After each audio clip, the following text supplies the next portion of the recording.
Hey, how's it going? Volta here, and in today's video we shall be taking a closer look at the Skypad 3.0, which is a glass mousepad, and in my case this is the XL version. So if you like the video, please be sure to hit that thumbs up, and if you would like to subscribe, that would help out tremendously, and it will let me know if you are enjoying the content. When I first received the Skypad, the first thing that I noticed was the presentation. You can see the awesome logo at the front.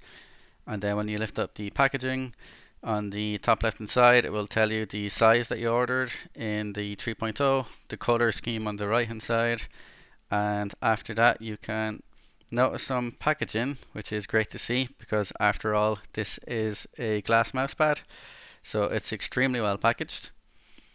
And then if I just get rid of that, you can see that there is foam on the sides and there's also foam underneath, and it's quite neatly packed. So there's a little slider here where you can just put your finger in and lift the mousepad out.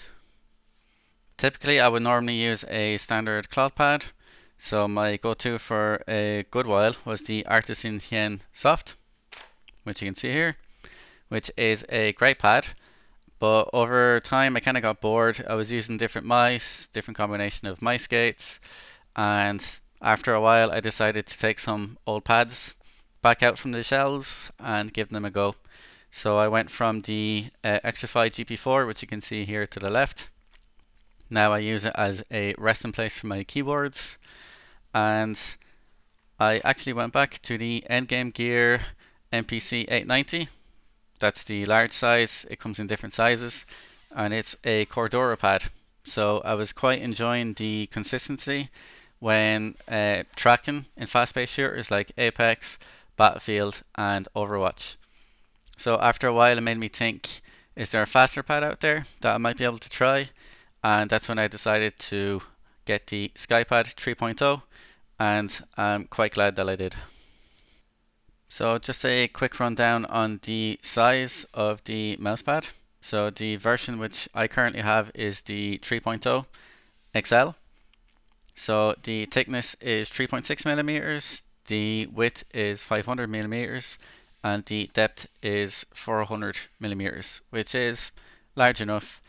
The standard version also comes in 3.6 millimeters thickness. However, the width is smaller at 350 mil by 300 depth. Now I would like to take you on a little journey because I think that this pad deserves it. So when I was finished with the unboxing experience, which was pretty awesome, I decided to load into some aim trainers such as Aim Labs, Kovacs. Once I was done with a few warm-up scenarios, I decided to load up the main game which I was playing at the time, which was Overwatch 2. I just loaded into some quick play rounds, and I immediately started to notice I was missing shots that I would normally hit. So this made me think, should I reduce my sensitivity to compensate for this, or should I just power through and stick to what I know and feel comfortable with? So I decided to do some digging, and I went to the mousepad Reddit page where I found some good advice. Due to this being a new texture that a lot of people aren't used to, the fact that it's a glass mousepad instead of your standard cloth pad, there will be an adjustment period, and the main consensus was to stick to the sensitivity that you know. So this is what I did, and I can confirm that this advice helped me out tremendously. So thank you, Reddit. So to elaborate a little bit more about the adjustment period, and this is based off my own personal experience, I would say it took me a week to get used to the actual glass surface itself, and then maybe another week on top of that before I started to notice some improvements in aim trainers and in game. So basically a few hours each evening after work using the same sensitivity that I would normally use on a standard cloth pad. So once I got over the adjustment period of around 2 weeks, I started to see why this pad is loved by many in the mousepad community, and where the term Skypad buff was created. I never felt the pad being so rewarding for hitting nice shots, whether it be flick shots or you're targeting someone so effortlessly. and at the same time being fun. So that's exactly what this mousepad is to me. A great sense of fun while you're gaming, and it just feels extremely rewarding. Now I would like to go through some pros and cons of owning a GlassPad. So personally speaking, the cons weren't that big of a deal for me, but I still think it might be nice to mention as it could be a deal breaker for some. So I would like to start off with the cons of owning a GlassPad, and the first one would be dust. So if dust particles land on the pad, you will definitely be able to feel this in game. So if you're tracking or if you're flicking, that is something that you would definitely notice. And for example, the apartment I'm in at the moment can get pretty dusty depending on the time of year. So this requires to clean the pad pretty often. Similar to dust particles, that would be hair. So if hair falls on the mouse pad, you will feel that a lot more than the dust particles. So when you're flicking, tracking, and you do hit some hair, it can cause like a hard stop, which can lead you to missing some shots. And if it doesn't stop the mouse, it kind of goes over and then it kind of has a scratchy feeling. And it's not a particularly nice feeling. So that is something that you should look out for. And if possible, clean it quite often. Moving on to the pro side of thing, and the first one that I would like to mention is the fact that this is a glass mousepad. So it's much easier to clean compared to your standard cloth pad, which means that literally this pad can last as long as you want it to if it's looked after carefully. It's very easy to clean and super easy to maintain. So even the fact that this pad does need to be cleaned often, you might even have to do it between each round, which in my case I do have to do from time to time. This could frustrate some people, which is completely fair, and I understand that viewpoint. But a standard cloth pad can be very annoying to clean, can be time consuming because you have to leave it to dry, especially if there's some deep stains on it.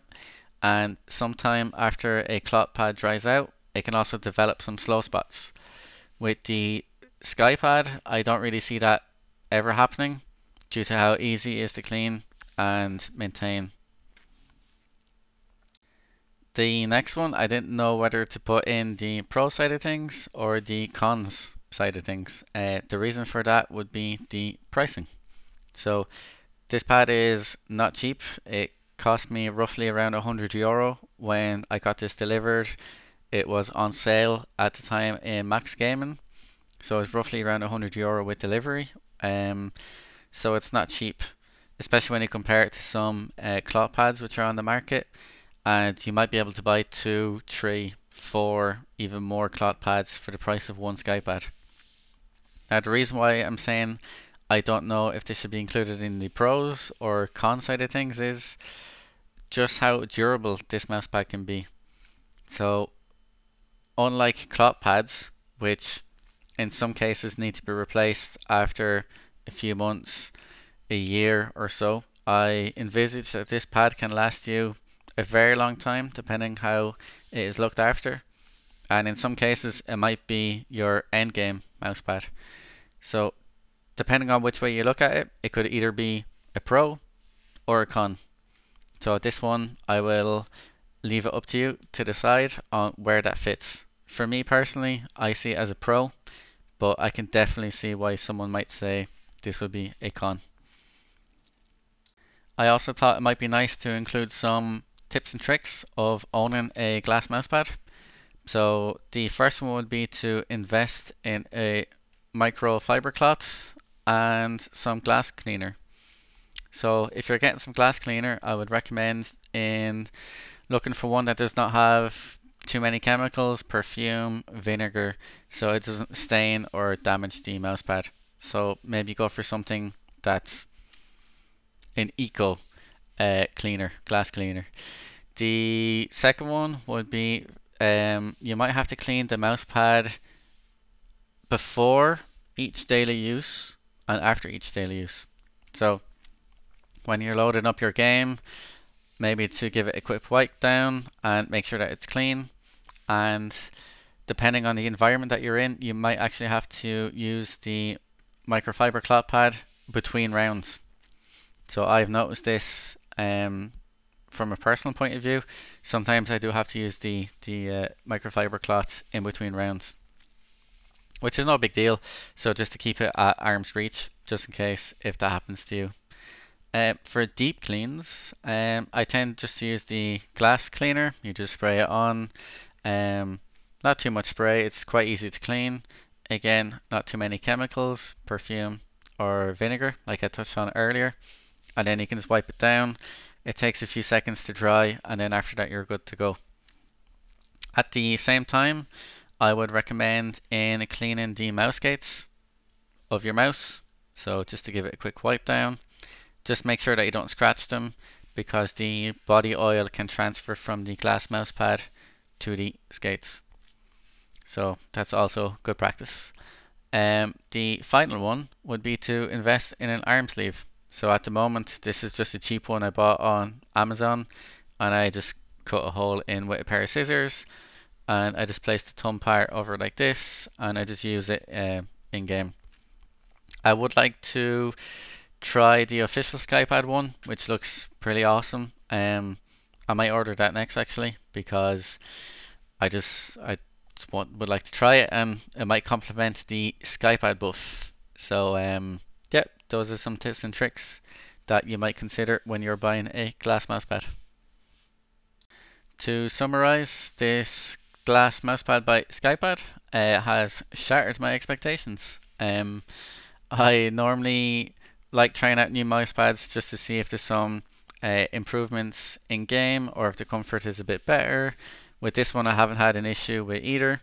I found myself playing quite well on fast-paced shooters like Apex, Battlefield, Overwatch. I don't really play a lot of CSGO or Valorant. I have tried it. I will admit I did struggle a bit in those games. I prefer the GP4 or the IKEA pad for that. I'm not saying that you won't. It was just a personal preference thing, or something to bear in mind. The next thing would be that I think the mouse pad looks pretty awesome. You can get different logo variations, and there's also new colorways which are coming out, which can be found on the Skypad official website, which I can link in the description below. So depending on what setup you have or what color you would like to go for, you might be able to find one that complements that really well. I am slightly disappointed I didn't get the white one. It would have made recording a lot easier, lighting a lot easier, but I do think the black one complements my setup quite well. I do understand that this mousepad might not be for everyone. After all, it is pretty expensive. It also depends where you're located in the world, but I would like to say, why go outside and touch grass when you could stay inside and touch glass? Apart from that, you might need to see for yourself if the Skypad buff, excuse me, is real, or if you develop some world glass aim. So I will insert some images about that joke. One final point which I would like to include just to wrap this video up, and that is the fact that Pulsar have recently announced that they will be dropping their own variation of a glass pad in 2023, along with some arm sleeves. So that would be interesting to keep an eye on, and how it compares to the Skypad variations. If you made it this far in this video, thanks a lot. Please be sure to hit that thumbs up and to hit the subscribe button. That would help out the channel tremendously, and let me know if you're enjoying the content. Any comments or feedback would also be greatly appreciated. And I'm just going to sign off with some basic clips from Battlefield 2042 of me using the Fantech Aria XT7 in combination with the Skypad. So once again, thanks a lot and enjoy.